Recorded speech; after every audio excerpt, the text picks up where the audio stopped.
Imagine evacuating the entire population of Houston, Texas, over 2 million people.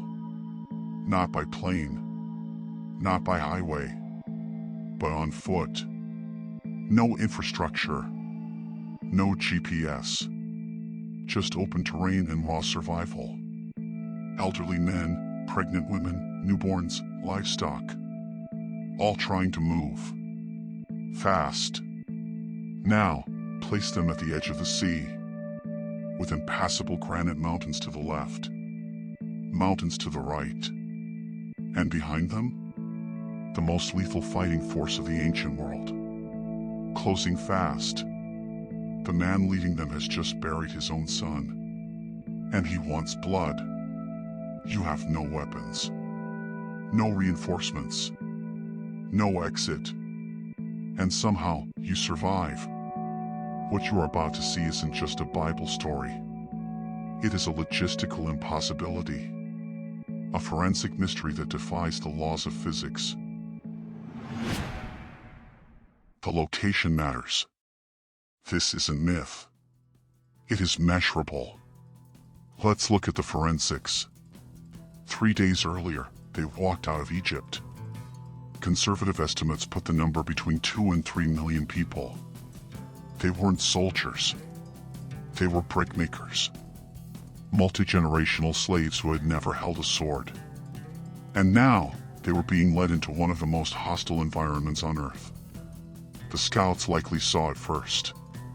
The geography was wrong. Many researchers identify the location as Nuweiba Beach on the Gulf of Aqaba. It looks like a massive, flat basin perfect for camping. But tactically, it is an illusion. To the north and south, steep granite cliffs that choke movement like a noose. Satellite scans show only one narrow way in. To the east, the water. The Gulf of Aqaba is not a shallow marsh. It is a deep rift, dropping over a mile down. There are no bridges, no boats. It is a liquid wall. In military terms, this is a cul-de-sac, a kill box, a zone where movement is restricted and destruction is optimized. No general would lead civilians here unless he had no choice. But Pharaoh was counting on that. Back in Egypt, the grief turned to rage. The economic engine of the empire had just walked away. Pharaoh mobilized 600 choice chariots. You need to understand what a chariot unit was in the late Bronze Age. These weren't wagons. They were elite mobile attack platforms. The Panzer tanks of the ancient world. Each chariot carried a driver and an archer. They could fire volleys while moving at full gallop.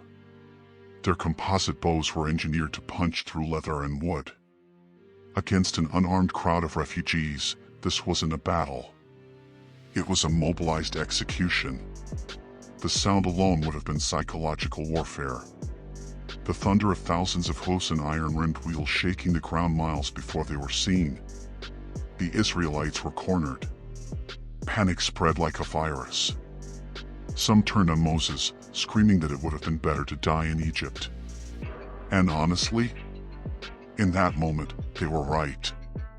Then, the impossible happened. The text says a strong east wind blew all night. Not a breeze. A storm system. Sustained. Relentless. Some scientists call this wind Setdown a rare phenomenon where hurricane-force winds push water back, exposing the seabed.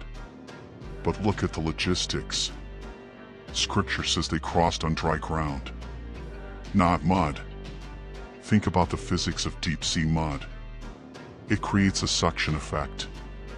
If the seabed was wet, millions of people in heavy carts would have sunk and stalled within minutes. The wind didn't just move the water, it had to flash dry the terrain in hours. And then there is the flow rate. To move 2 million people across a corridor roughly 10 miles long in a single night, the path would need to be at least half a mile wide. You would need to move 5,000 people per minute. No stops. No bottlenecks. Imagine walking into that darkness. Towering walls of heaving, dark ocean suspended on either side.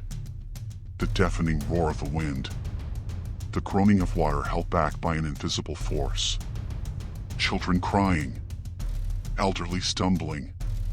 One glance up, and you see the suspended death waiting to collapse. They didn't walk out of faith. They walked because the monster behind them was real. By dawn, the last of the refugees reached the other side. Pharaoh's commanders made a fatal calculation. They saw the path. They saw the prey. They gave the order. The elite chariots surged into the corridor. But then, the physics snapped back. The text describes chaos. Wheels jamming. Axles twisting. The ground, perhaps softening as the wind died down, turned into quicksand. And then, silence. Water doesn't fall. It detonates. From above. From the sides. Millions of tons of sea crashed inward. The pressure alone would have pulverized wood and bone instantly. Scripture says not one Egyptian survived. An entire military superpower erased in minutes. For centuries, skeptics have asked, if this happened, where is the evidence? Egypt kept no records of this defeat. But empires never record their humiliations. They bury them. However, the Gulf of Aqaba has offered strange clues. In recent decades, robotic probes and divers have photographed coral formations with unnatural, symmetrical geometry at depths humans rarely go. We are not talking about random rocks. We are talking about gold-veneered wheels, four-spoke chariots consistent with the 18th dynasty of Egypt, and human femurs preserved in coral cages. Skeptics claim these are natural formations. But nature does not build perfect circles with 90-degree axles. Is this a coral reef? Or is it the underwater graveyard of Pharaoh's elite? On the other shore, there was no victory strategy. No weapons were used. 2 million people stood shivering, staring at a calm sea that had just swallowed their oppressors. They didn't win a war. They were simply allowed to pass. One question remains. What force chooses sides in the natural world? Because if the sea can make room for you, it can also take it away. The archives are open. Subscribe and join the expedition.